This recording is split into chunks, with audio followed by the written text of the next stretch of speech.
Olá, sou Andréa Viviana Thalmann, sou química de formação, escritora por vocação, pós-graduada em tradução do espanhol, sou diretora da Associação de Escritores e Ilustradores de Literatura Infantil e Juvenil desde 2013 e também ocupo uma cadeira na Academia Teresopolitana de Letras.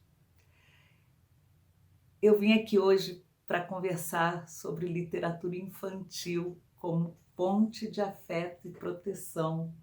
Eu escrevo para crianças e jovens e para começar a nossa conversa eu vou trazer um poeta que eu gosto muito, que é o Manuel de Barros. E ele diz: as coisas que não têm nome são mais pronunciadas por crianças. Isso está no Livro das Ignorâncias. E também vou trazer uma pequena história de um outro autor que eu gosto muito, muito também, que é o Eduardo Galeano, uruguaio, que já nos deixou. A função da arte. Diego não conhecia o mar. O pai, Santiago Kovadlov, levou-o para que descobrisse o mar. Viajaram para o sul. Ele, o mar, estava do outro lado das dunas altas, esperando. Quando o menino e o pai enfim alcançaram aquelas alturas de areia, depois de muito caminhar, o mar estava na frente de seus olhos. E foi tanta a imensidão do mar e tanto seu fulgor que o menino ficou mudo de beleza. E quando finalmente conseguiu falar, tremendo, gaguejando, pediu ao pai: me ajuda a olhar. Eu vejo a criança chegando assim no mundo, com essa necessidade de que os adultos a ajudem a olhar o mar, a ajudem a olhar a vida. E eu creio fortemente na literatura infantil, nas histórias compartilhadas, como uma forma de dar a mão a essa criança que está chegando. Então, desde a barriga, eu creio que a mãe, o pai, quem esteja por perto e quem conviverá com aquela criança pode começar a contar histórias, de tal forma que quando ela chegar, ela já tenha aquelas vozes, aquela narrativa, já com ela, chegando como uma bagagem para um mundo completamente novo, que ela terá de enfrentar. Então, eu tenho isso na minha literatura, essa vontade de dar a mão para a criança que eu fui, que eu gostaria de ter tido esses livros também para entender o que eu sentia. Quantas vezes a criança se sente solitária por achar que é só ela que sente aquelas coisas, se acha tão estranha no mundo dos adultos, em que nada é feito para o tamanho da criança. O mundo é feito para os adultos, poucos ambientes feitos para a criança.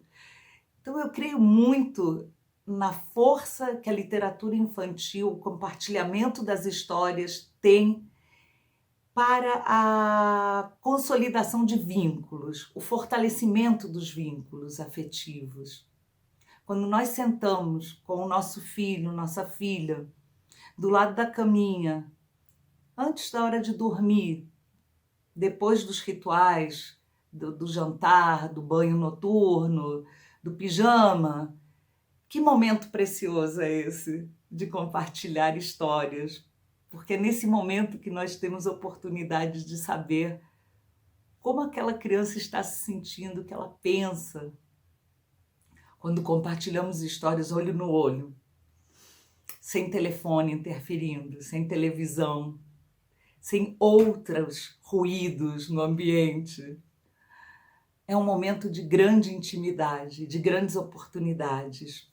A Fanny Abramovic, que também já nos deixou, escritora e especialista em literatura infantil, ela dizia assim: meu primeiro contato com o mundo mágico das histórias aconteceu quando eu era muito pequenina, ouvindo minha mãe contar algo bonito todas as noites antes de eu adormecer, como se fosse um ritual. A casa da bruxa, construída com todas as comidas de que eu gostava. Que oportunidade boa, né? Então foi assim que começou o meu desejo de escrever para a infância.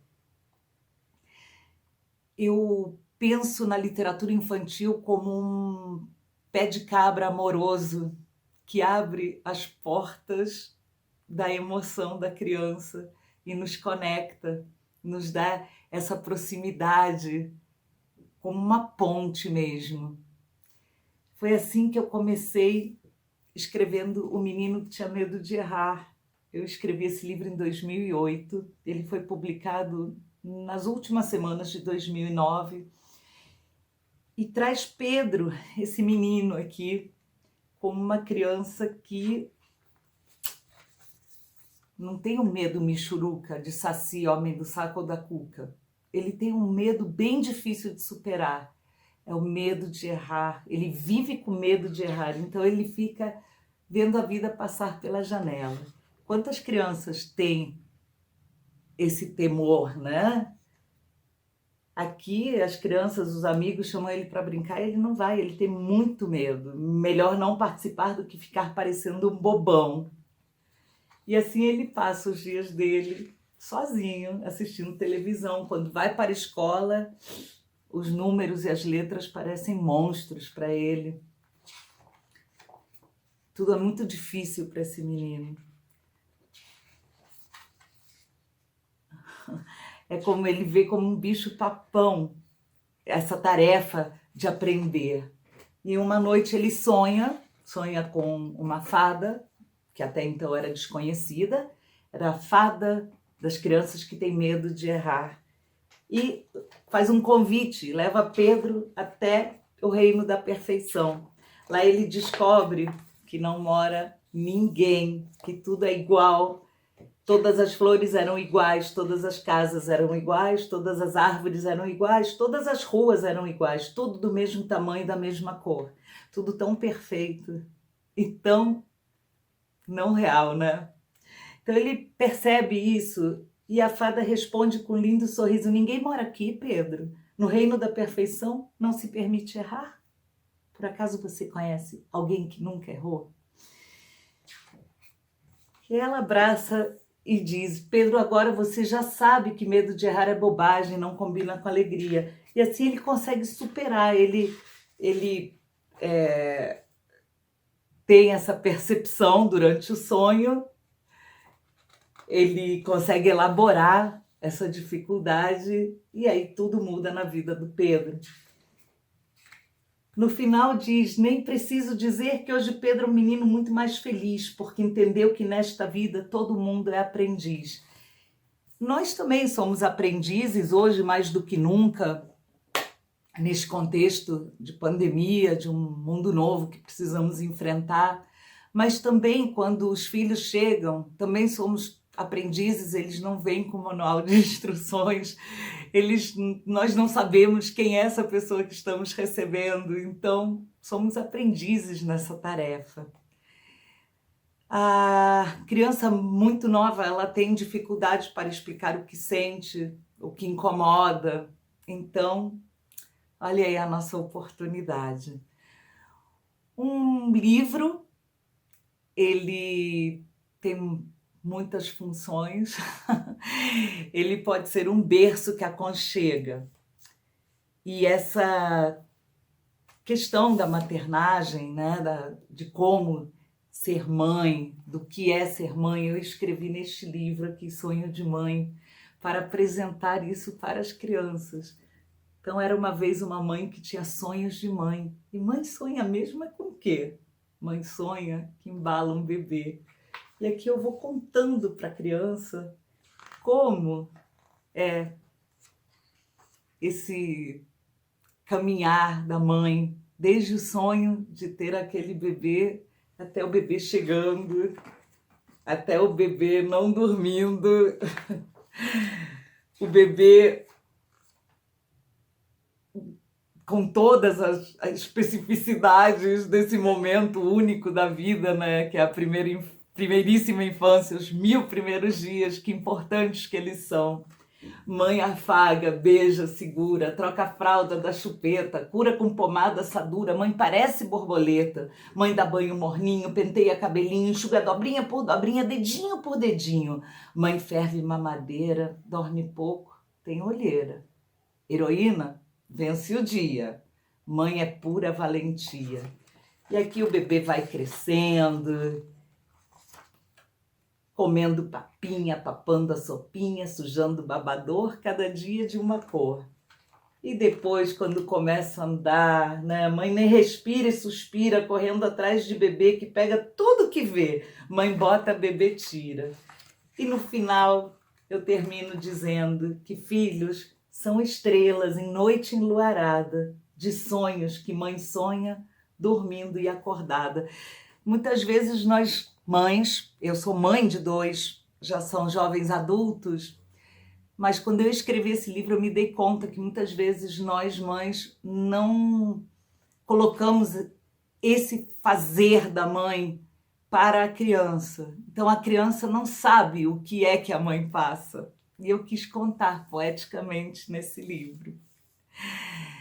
A literatura infantil também pode ser um convite ao inusitado, à musicalidade, à ampliação do olhar para o invisível. Quantas vezes nós trazemos propostas poéticas do que é, por exemplo, uma pulga que sente coceira. Neste livro, Pula Pulga. Coça que coça e não alcança, com braços curtos, nem as costas, nem a pança. A pulga tem braços curtinhos. E aí a gente leva também uma reflexão. E a pessoa que tem alguma questão física que lhe impede de fazer alguns movimentos? Como será? Então essas histórias trazem reflexões além do que se vê na história, que são oportunidades. A criança também, ela tem um desconforto em relação ao tamanho das coisas, às distâncias. Então, o livro também pode ser uma brincadeira para se situar no mundo, onde quase nada é feito para o tamanho da criança. Então aqui a gente brinca com as medidas, com as distâncias. Um punhado é quanto cabe na mão fechada, porque na mão aberta escorre tudo e não fica nada. E comparando a colher do piolho com um copo de elefante, enfim, são todos movimentos amorosos para situar esse alguém que está chegando no mundo. E a literatura infantil é uma boa ponte para isso. E a criança que não se sente representada? Então, em 2013, eu escrevi este livro, Menino Só. Eu tive um trabalho voluntário num abrigo em Teresópolis, aqui onde eu moro, na Serra Fluminense. E nesse abrigo eu conheci crianças com especificidades, crianças com deficiências, crianças que tinham passado por violências. Também conheci crianças autistas. Então eu fiz um convite poético, que é este, o Menino Só. O menino só nasce em qualquer lugar. Pode ser em Paris, pode viver em Dakar. Porque essa criança precisa se sentir também representada. E as outras precisam saber por que o amiguinho age tão diferente. É muito mais fácil, né, quando a gente aproxima os mundos. Foi lá, no abrigo, que eu conheci crianças que tinham sofrido violência sexual. E de 2010 até o final de 2017, eu me debrucei sobre a questão para escrever este livro, Não Me Toca Seu Boboca. Ele é uma narrativa em primeira pessoa desta personagem aqui, é a Rita, a Ritoca. É uma criança contando para as outras crianças. Então, por isso que eu falo que também é uma ponte de afeto e proteção. Como falar sobre coisas tão difíceis se nós não nos sentimos confortáveis. Então vamos lá. Ela começa essa narrativa dizendo: eu tenho uma história para contar, foi uma coisa que me aconteceu, meio difícil de entender, muito difícil de falar, porque é muito difícil para a vítima contar o que aconteceu. Então, ela vai narrando em primeira pessoa, uma linguagem totalmente acessível à criança, conta que um vizinho que se mudou para casa ao lado há alguns meses, foi se aproximando, sempre muito gentil e sorridente. Finalmente ele começa a falar com as crianças, ele dá figurinhas, ele diz que é muito solitário. O livro é todo escrito em versos, até que finalmente um dia tio Pipoca chama a turma toda para ir à casa dele, lanchar, brincar e assistir televisão. Mas tinha uma condição: pediu a cada um que não contasse para ninguém de jeito nenhum. E aqui vemos o personagem silenciando, tentando silenciar a vítima. E ela diz: achei o pedido estranho, mas todos se animaram com tamanha diversão. Alguma coisa me dizia que ia dar confusão. E assim, ela conta que num determinado momento ele afasta ela e começa a falar com um tom de voz diferente. Você é bem bonitinha. Mexeu na minha orelha para ver o brinco que eu tinha. Quis olhar a minha boca para ver se faltava dente. Foi pegando no meu pescoço, pedindo que eu não fizesse alvoroço. É só para ver o pingente pendurado na corrente. Mas aí essa criança era uma criança informada e por isso ela informa as outras crianças. Foi aí que percebi, eu estava sendo imprudente. Meu corpo é um tesouro que trato cuidadosamente. Se for de um jeito suspeito, ninguém deve tocar na gente. Então comecei a gritar para a turma toda se ligar: não me toca, seu boboca! E assim ela consegue alertar os amigos. Ela diz: o boboca tentou fugir usando seu disfarce, mas nossos gritos conseguiram impedir que ele escapasse. Fiquei envergonhada. Tive medo de que achassem que era eu a culpada por ter entrado nessa tremenda enrascada, que é uma das habilidades que o abusador tem de transferir a culpa para a vítima. E aí ela conta, ela diz: esta é a minha história, conto para todo mundo conhecer, afinal, com qualquer criança isso pode acontecer. E aí vem uma parte informativa, em que ela diz o que não é legal para as outras crianças, e terminamos dizendo: se te acontecer alguma coisa parecida com o que vivi, saia berrando e contando, pedindo ajuda, faça o que eu fiz. Criança molestada acaba ficando triste e amuada. Vamos virar esse jogo e dizer não à covardia. Vamos combater o abuso com valentia. Toda criança tem o direito de ser protegida e viver feliz. Eu creio muito na literatura infantil como uma forma da criança ser protegida, ser feliz, porque foi assim para mim e é assim para mim. Até hoje, escrevendo para as crianças, falando sobre os assuntos mais sensíveis, falando sobre família, de uma maneira que a criança possa também se ver representada. Família que acolhe as nossas mancadas, mostrando que chegou a hora de pegar uma outra estrada. Tem momentos de calmaria, outros são de ventania. Amor de família resiste às marés do dia a dia. E assim, a família de Marília faz uma provocação para a criança. Família é o lugar para onde quero voltar, se na praia me perder, se na rua tropeçar. Qual poltrona me cabe na nave chamada família? Cada um escolhe a sua, eu já escolhi a minha. Inserir essa criança no sistema de crenças da família é tão importante. E assim eu vou me despedindo. Espero que vocês tenham gostado. Espero ter colaborado com esta causa.